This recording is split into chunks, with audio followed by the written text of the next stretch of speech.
চিৎকার কেউ শুনতে পাবে না কাপড়, কারণ এই ফকির মনীষাকে আমি এমন ভাবে তৈরি করেছি যে বাইরের আওয়াজকে ভেতরে যখন প্রবেশ করবে না, আর ভেতরের আওয়াজ বাইরে বেরোবে না।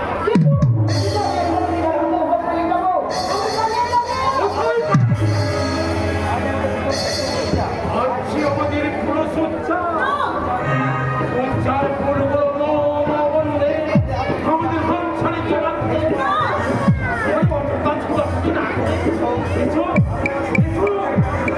আমাদের অঞ্চলের মনটাকে একটু চাঙ্গা করে দিয়েছে।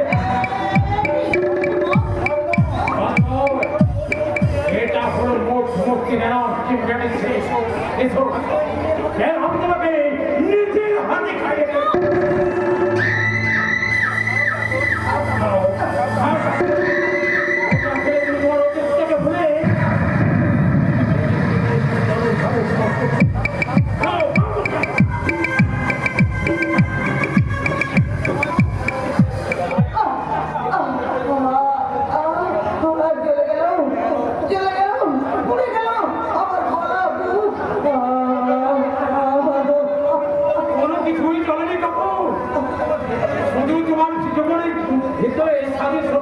ভুলে আমি আবার প্ররোচনা দিলাম আজ থেকে তুমি হয়ে গেলে নৌকা থেকে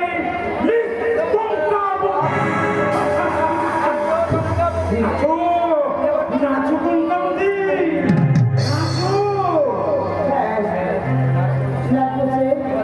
এবার আমি আমার ভাগ্যই যখন তখন আর আমি সংকোচের ঘুমটা পেরি লজ্জা করি আর ঘুরে ভাবতে আমার জীবনে সমস্ত শক্তিগুলোকে